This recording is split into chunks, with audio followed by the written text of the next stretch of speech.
कि किसी चीज़ को उसको इन चीज़ों का एहसास नहीं था कि जनाब साहब उस सिक्योरिटी गार्ड की जो उसके ऊपर हमला हुआ, एक कुत्ते ने किया, मतलब उसको एहसास नहीं था कि यार उसके साथ इस उम्र में ये हालत हो रही है।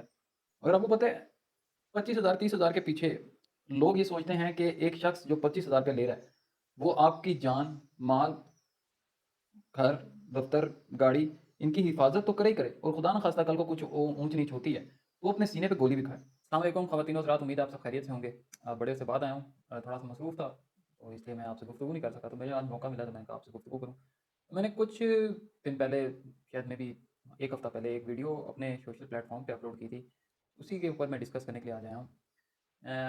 पता है जब हम छोटे होते थे ना, तो हमें वालदा ये चीज़ सिखाती थी कि एहसास बड़ी बड़ी चीज़ है। किसी का एहसास करना चाहिए, हर इंसान का एहसास होना चाहिए। बेटा, वालदा कहती होती थी कि बेटा किसी का एहसास के साथ, जज़्बात के साथ ना खेलना। फिर हम मदरसे जाते थे, स्कूल जाते थे, तो टीचर्स ने भी हमें यही पढ़ाया।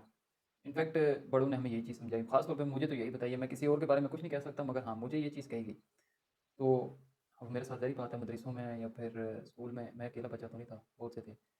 तो उसी पे मैं आपसे डिस्कस कर रहा हूँ कि बड़ी मैटर करती है। मैंने लास्ट टाइम एक, ये आपके सामने वीडियो चल रही है, मैंने ये लास्ट वीकेंड एक वीडियो अपलोड की थी अपने प्लेटफॉर्म पे और बड़ी ये वीडियो चली मेरी।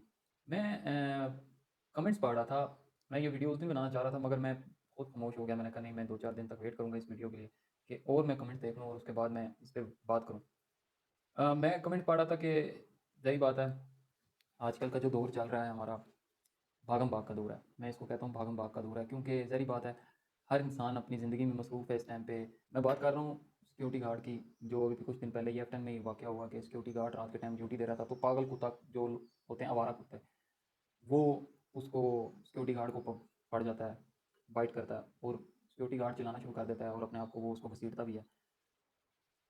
फिर वो कुत्ता छोड़ के चला जाता है, भाग जाता है। तो वो एज्ड इंसान था, है बल्कि था नहीं, वो एज्ड इंसान थे। आप इमेजिन करें कि वो नाइट ड्यूटी दे रहे थे, अपनी उम्र, जिस उम्र में उनको घर बैठ के सुकून से खाना चाहिए, खाना पीना चाहिए, इस उम्र में वो नौकरी कर रहे हैं, तो उनकी कोई वजह होगी, कोई मजबूरी होगी। तो उसकी उस वीडियो पे जब वो मैंने वीडियो अपलोड की कि मैंने कहा अफसोसनाक वाक़या, तो लोगों ने कमेंट नीचे किया कि ये सिक्योरिटी गार्ड क्या सिक्योरिटी करेगा, जो खुद को नहीं बचा सका, एक कुत्ते से नहीं बचा सका। और कुछ लोग तो कह रहे थे कि पता नहीं, मतलब अजीब अजीब बातें की हैं लोगों ने कमेंट्स में। तो मैं ये चीज़ को मैंने रियलाइज़ किया, मैंने कहा यार, हमारी लोगों की मेंटालिटी जो सोच है वो किस लेवल तक चली गई है कि किसी चीज़ को उसको इन चीज़ों का एहसास नहीं था कि जनाब साहब उस सिक्योरिटी गार्ड की जो उसके ऊपर हमला हुआ, एक कुत्ते ने किया, मतलब उसको एहसास नहीं था कि यार उसके साथ इस उम्र में ये हालत हो रही है। किसी को इस चीज़ से फ़र्क नहीं पड़ा। पड़ा है, लोगों को कमेंट किए हैं लोगों ने, मैं ये नहीं कह रहा, मगर मोस्टली लोगों ने यही कमेंट्स किए हैं कि जनाब साहब ये क्या सिक्योरिटी देंगे। आपको पता है एक सिक्योरिटी गार्ड की तनख्वाह कितनी होती है? आपसे सवाल है, सिक्योरिटी गार्ड की जो आपको वर्दी पहन के खड़े हुए नज़र आते हैं ना, बैंक्स के बाहर या फिर ऑफिसेज़ के बाहर या फिर गलियों में, इनकी सैलरीज़ जो होती है ना, वो 30,000, 25,000, कुछ मैंने सिक्योरिटी गार्ड ऐसे भी देखे हैं। मैं एक ऑफिस में काम करता था, वहाँ पे एक सिक्योरिटी गार्ड था, उसकी सैलरी 22,000 रुपये थी। अगर आपको पता है 25,000 30,000 के पीछे लोग ये सोचते हैं कि एक शख्स जो 25,000 रुपये ले रहा है, वो आपकी जान, माल, घर, दफ्तर, गाड़ी इनकी हिफाज़त तो करे ही करे और खुदा ना खास्ता कल को कुछ ऊँच-नीच होती है, तो वो अपने सीने पे गोली भी खाए। क्या पता उसके घर में कमाने वाला और कोई ना हो, फिर क्या करेंगे?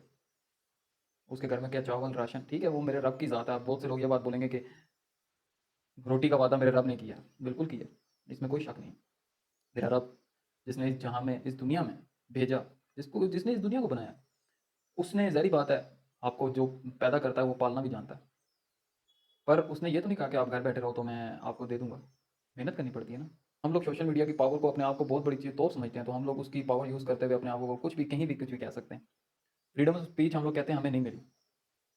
बिल्कुल, मैं ये, अगर आप कहते हैं कि हमें फ्रीडम ऑफ स्पीच नहीं है मिल रही, तो मैं ठीक है आपसे इस बात से एग्री कर दूँगा कि हमें फ्रीडम ऑफ स्पीच नहीं मिल रही। मगर हमें फ्रीडम ऑफ टेक्स्टिंग तो मिल गई है। हमने तो किसी को भी कमेंट्स करके अपने आप का, अपने तरबियत का इज़हार तो कर देना कि हमारी तरबियत किस तरह हुई है। मैंने ये वीडियो आपके सामने चल रही है। ये खातून इस टाइम पे, रात के टाइम पे बैठी हुई हैं, चंद कोल्ड ड्रिंक्स रखी हुई हैं सामने और उनको सेल आउट करने के लिए बैठी हुई हैं। क्यों बैठी हुई हैं? शौक से बैठी हुई हैं? नहीं, मज़दूरी कर रही हैं। शायद इस वजह से कि आज घर में कुछ खाने को ले जाऊँ, मेरे बच्चे भूखे हैं। देखें, एहसास किया करें किसी का भी। आप ना करने से पहले, सोचने से पहले, बात करने से पहले ये सोच लिया करें कि मैं बात क्या कर रहा हूँ, मैं मैसेज क्या कर रहा हूँ, मैं कमेंट क्या कर रहा हूँ। ये चीज़ बड़ी मैटर करती है। हम लोग ये नहीं करते, हम ये सोचते नहीं हैं कि उसके पीछे वजह क्या होगी। ये वो दास्तान चल रही है जहाँ में कि जो पत्थर उठाओगे उस पत्थर के नीचे से दर्द निकलेगा। ये घर घर की कहानी है।